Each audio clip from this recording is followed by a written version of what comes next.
আমরা সবাই জানি 2024-25 সালে আমাদের যে জিডিপি গ্রোথ 6.4%-এর যে ডেটাটা এসেছিল সেটা কিন্তু খুব হতাশাজনক ছিল।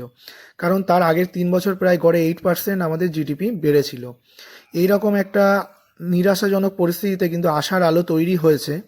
কারণ কি, আমাদের ডিসেম্বরে যে ইনফ্লেশন ডেটা এসেছে সেটা কিন্তু খুব ভালো এসেছে।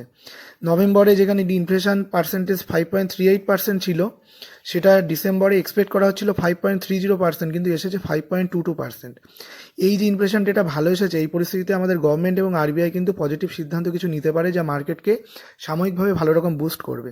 তার মধ্যে অলরেডি গভর্নমেন্ট একটা সিদ্ধান্ত নিয়েছে যে মধ্যবিত্ত শ্রেণীর স্যালারিড এমপ্লয়ীদের জন্য যেখানে 12 লাখ অবধি ট্যাক্স ফ্রি ঘোষণা করা হয়েছে, সেখানে কিন্তু বেশ কিছু টাকা আমাদের মার্কেটে আসবে। নাম্বার 2, যেটা 7 তারিখে আমাদের আরবিআইয়ের মনিটারি পলিসি কমিটির মিটিং আছে, সেখানেও কিন্তু দুটো গুরুত্বপূর্ণ সিদ্ধান্ত হতে পারে যা মার্কেটকে বুস্ট করবে।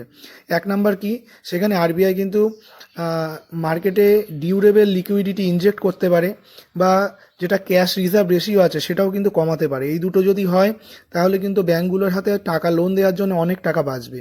এবং আরেকটা সিদ্ধান্ত যেটা নিতে পারে সেটা হলো রেট কাট করতে পারে। রেট কাট করলে কি হবে, যারা বিজনেসম্যান তারাও বেশি ধার নেবে, যারা কনজিউমার তারাও বেশি ধার নেবে, যা পরোক্ষভাবে কিন্তু আমাদের অর্থনীতিকে বুস্ট করবে। ভিডিওটি ইনফরমেটিভ মনে হলে লাইক করবেন এবং চ্যানেলটি সাবস্ক্রাইব করে পাশে থাকবেন।